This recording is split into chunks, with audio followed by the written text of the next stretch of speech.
علیہ وسلم نے فرمایا میرا رب کریم جب کسی کو بیمار کرتا ہے نا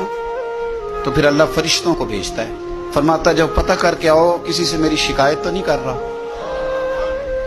تو فرشتے جا کے عرض کرتے ہیں مالک اس کے پاس تو جو بھی آیا نا اس نے یہی کہا کہ الحمدللہ جس حال میں اللہ نے رکھا ہے میں راضی ہوں۔